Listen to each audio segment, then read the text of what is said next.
Hello అండి, good afternoon అందరికీ. నేనైతే ఇప్పుడు సింపుల్గా మష్రూమ్ మసాలా ఎలా చేసుకోవాలో చేసి చూపిస్తాను చూడండి. ఇది వెజిటేబుల్ రైస్లోకి పుల్కాలోకి అయితే టేస్ట్ చాలా బాగుంటుంది. ఫస్ట్ క్లీన్ చేసి పెట్టుకున్న మష్రూమ్ని చిన్న చిన్న పీసెస్గా కట్ చేసుకోండి. ఒక గుప్పెడు కాజు అయితే నానబెట్టుకొని పక్కన పెట్టుకోండి.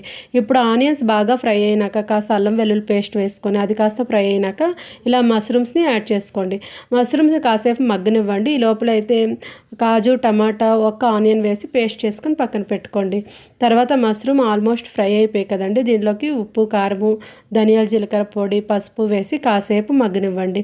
కాసేపు మగ్గినాక ఈ పేస్ట్ యాడ్ చేసుకొని మరి కాసేపు పచ్చివాసన పోయేదాకా ఫ్రై చేసుకోవాలి.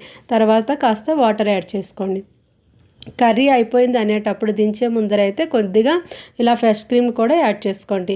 అంతే అండి, టేస్టీ అయిన కర్రీ అయితే రెడీ అయిపోయినట్లే. ఇది వెజిటేబుల్ రైస్తో కానీ చపాతీతో కానీ చాలా బాగుంటుంది.